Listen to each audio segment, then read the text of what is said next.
In this video, I'm going to show you how to test yourself for diastasis recti using myself. I am roughly 2 weeks postpartum today. Have not tested myself quite yet. You can see we are in survival mode over here. Haven't started core and floor recovery quite yet. Things have just been crazy. So again, just been in survival mode trying to make it through right now. So about to start core and pelvic floor recovery. I wanted to walk you through the diastasis recti test right now using myself as an example and kind of walk you through what I'm expecting to see, what you should be expecting to see, and then what to look for during that test. So at this point, at 2 weeks postpartum, I expect my abdominal separation to be about 2 to 3 finger widths. When I was pregnant, I don't test myself when I'm pregnant. I don't advise my clients to test themselves when pregnant. 100% of pregnant women will get some degree of diastasis, and I find that telling people to test themselves for it can just increase that anxiety around it. I'm guessing mine was around 4, 4.5, 5 finger widths while I was pregnant at the very end of pregnancy. Completely normal again, because as the baby grows and puts pressure on that connective tissue, Eli's being my cheerleader back there, and puts pressure on that connective tissue, it gets thinner and it spreads. So the abdominal muscles do not separate. They are already separated by a connective tissue, which just gets thinned during that pregnancy. A very normal adaptation for the body to take on when you're pregnant. And then in the postpartum period, it doesn't just bounce back to where it was before. Just like pregnancy, it takes 9 months to grow a baby. It's gonna take some time for those muscles to feel connected again, for the connective tissue to regain some density and some integrity as it did before. So you can expect yourself to have an abdominal separation after your baby is born in the postpartum period. It is completely normal. It's not because you did anything wrong. You shouldn't be disappointed because you should have done more in your pregnancy. That's not the case at all. So you should expect some abdominal separation. What we're going to be looking for in this test is connective tissue density and integrity. I'll walk you through that as I'm going through the test. We're going to look for finger widths, but I want you to remember that finger widths don't really matter as much as we think they do. So it's really about being able to connect to the core and pelvic floor, being able to regain some density in that connective tissue, so making it a little more taut, connecting to the deep abdominals, to the deep core, to create a little more flow in the abdominal region. So I'll walk you through all of that in just a second. What we're gonna do is start on our back with your knees bent and feet flat on the floor. I'm gonna make sure that you can see me.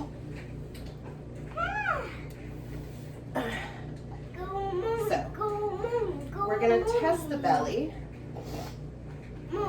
starting from the sternum all the way down to the pubic bone. And so what I'm doing here is just kind of seeing what it feels like at rest. And it feels pretty squishy. That's completely normal. Again, I am 2 weeks postpartum, so I expect my belly to be squishy, this connective tissue to be squishy. I expect it to feel like this because a baby literally just came out of it. It's not going to go back to being super taut right off the bat. It's going to take some time. Second thing I'm going to do is place my fingers,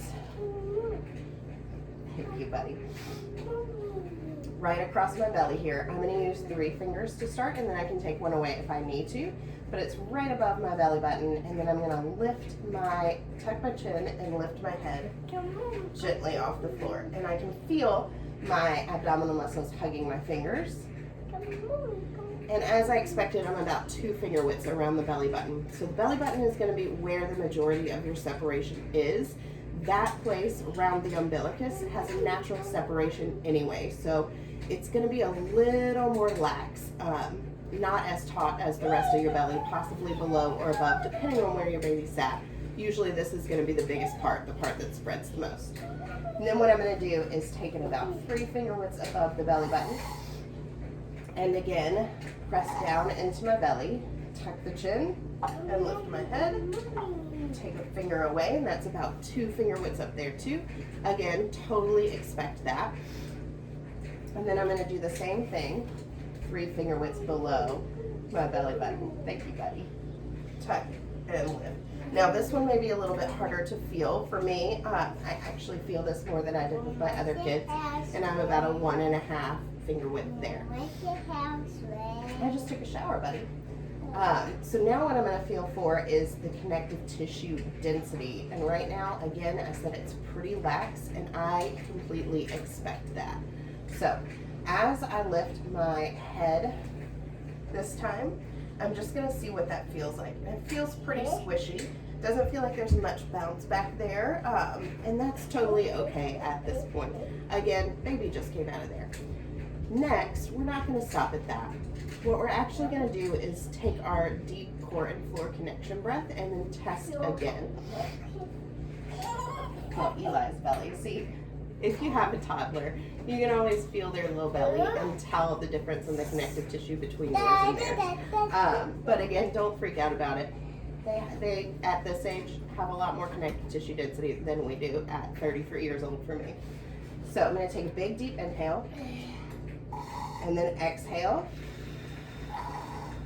Draw in the abdominals a little bit, not much, just feel them connect, and the pelvic floor lift.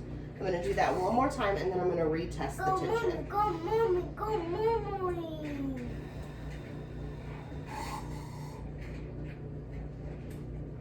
And what I'm looking for here is if there was a change in connective tissue density.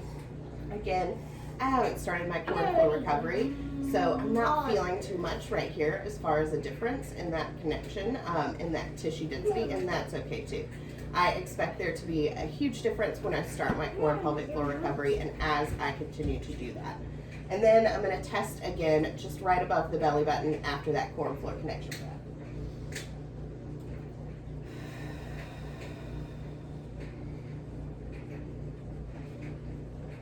And I do feel that that separation is a little bit, it's not as wide when I connect to the core and pelvic floor, when I make that conscious effort to connect to those areas. So that's what we do for the Diastasis Recti examination. You can see it's a lot more than just a chin tuck and a head lift. We're looking for a lot more. And we're also testing 4 different things. So connective tissue density, laxity, what the separation looks like under different loads and under different circumstances. And as we continue to heal in the postpartum period and get back into exercise, we will take that Diastasis Recti examination and do it in different variations of exercises. So you can do that in a crunch, you can do that in a plank, just to see how your belly is responding. So go ahead and do that Diastasis Recti examination and let me know if you have any questions.